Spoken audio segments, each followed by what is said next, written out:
Welcome to Delosophy. Here, we explore why we act the way we do, why we choose certain things and not others, why we like some people and not others. I'm your host, Dr. D. I am trained as a scientist, and I've also been deeply interested in philosophy for quite some time. Today, we will be talking about satisfaction. Before we begin, I would like to ask you a question. Why do we chase goals, fall in love, or not eat even when we're hungry? Well, at the root of it all is satisfaction. If you had a chance to watch our previous videos titled Basic Behavioral Algorithm, you noticed that satisfaction plays a major role in choices we make and actions we take. As a matter of fact, it is satisfaction that dictates what we're going to do next. Since it is so crucial to everything we do, it is worth thinking about it very thoroughly to understand it better. But we need to start with the basics. What is satisfaction? Well, according to Cambridge Dictionary, it is a pleasant feeling we get when we receive something we want or when we have done something we wanted to do. To fully capture the emotional spectrum of satisfaction, we extend the definition to include dissatisfaction as its negative counterpart. For this purpose, we will define satisfaction as the feeling we get when our desires are fulfilled, whether fully, partially, not at all, or even when something happens against our desires. Note that not only does this definition include dissatisfaction when something happens against our desires, it also includes partial satisfaction, when our desires are fulfilled only partially. Another important factor is that the feeling itself arises from these fulfillments. Mathematically, satisfaction can be expressed as the sum of desire strengths, each weighted by the portion of that desire that was fulfilled and interpreted through a subjective feeling function, just as shown in this window.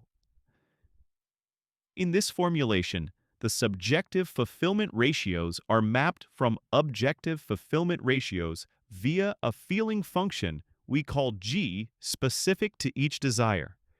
To keep things bounded, desire strengths range from 0 to 1, while fulfillment ratios range from -1 when what occurred was directly against a desire, to +1 when a desire is fully fulfilled. Let's break this down with a simple case. Imagine you want a cake. Your friend has half a cake in her fridge, so she gives it to you. You look at the cake with disappointment, since you wanted the whole cake but only got half. In our formulation, this works as follows. First, you take the objective fulfillment ratio. You got half of what you wanted, so your desire has been objectively fulfilled at 50%. Then you map that objective fulfillment ratio to the subjective fulfillment ratio, how much of your desire you feel has been satisfied.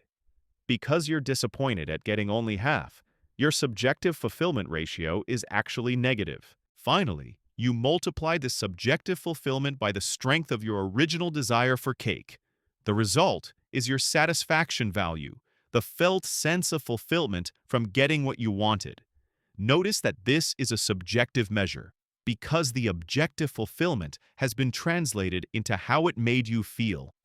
It's also important to note that satisfaction is time-dependent. The definition we've given describes satisfaction at any given moment, but in reality, our desires and feelings of fulfillment change over time. So, satisfaction itself is a dynamic process, not a fixed state. Our mathematical representation of satisfaction easily extends to satisfaction being a time-dependent process. All we need to do is change desire strengths, objective fulfillment, and the subjective feeling function to be the functions of time. Since we are talking about the fulfillment ratio, we must be talking about satisfaction at the point of getting or achieving something. But satisfaction isn't only about what we feel after achieving something.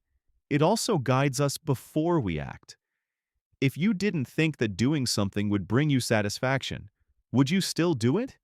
As you can see, we're still going back to the basic behavioral algorithm, as we described it in one of our previous videos.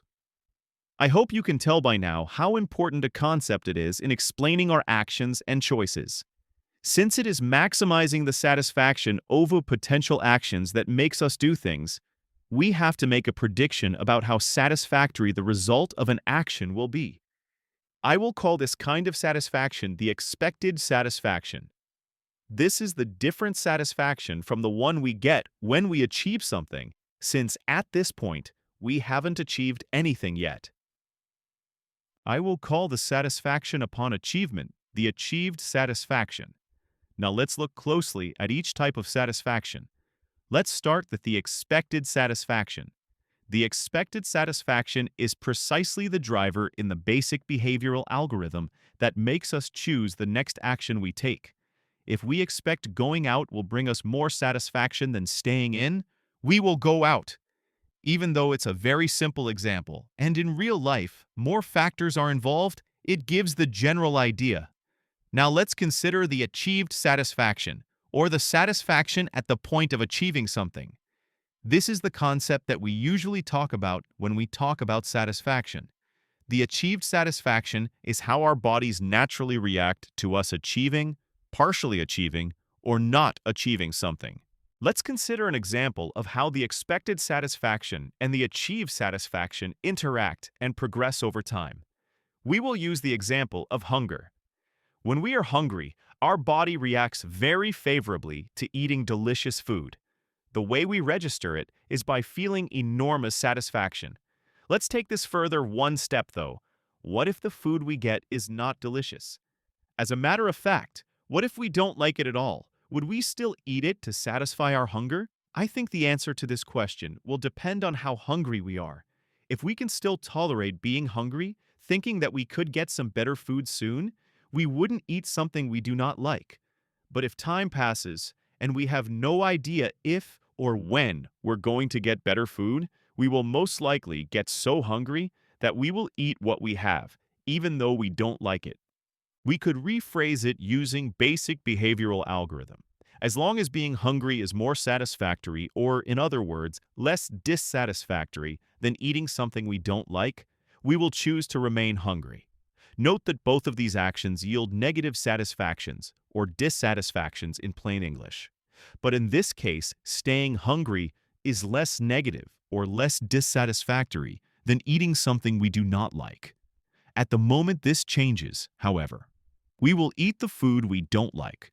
Notice that in this example, we indeed are talking about both types of satisfaction, expected and achieved. The expected satisfaction, or dissatisfaction in this example, is the one we expect to get once we eat the food we don't like. The achieved satisfaction here is the satisfaction, or rather dissatisfaction again, we already feel in the form of hunger. An important factor that this example shows is that both of these satisfaction types change over time. In this particular example, the achieved satisfaction or dissatisfaction, which is hunger, grows, and the expected satisfaction we would get after eating what we have also grows. The thing to notice here is that they grow in opposite directions. The achieved satisfaction from hunger becomes more negative, and the expected satisfaction from getting fed by the food we don't like becomes more positive. Once the positive outweighs the negative, that's the point when we eat. In this logic, I assumed that at some point, the expected satisfaction of getting a better food becomes insignificant. There is another important point that this differentiation of the satisfaction types brings up, and that is how we experience the difference between the two types of satisfaction. Let's begin with the easiest case, when the expected and the achieved satisfaction are similar. That means the satisfaction we get when we achieve something is pretty much the same as we expected to get. I will call it the normal case. The second case is when the achieved satisfaction is significantly weaker than the expected one. We call this case disappointment. The third case is when the achieved satisfaction is significantly stronger than the expected one. We call this case positive surprise. This case usually leads to very strong pleasure. So whether it's through disappointment, ordinary satisfaction, or surprise, every choice we make is a negotiation with this invisible force. Satisfaction isn't just a feeling, It's the compass of our lives. This concludes our video. I am Dr. D, bidding you farewell until the next video.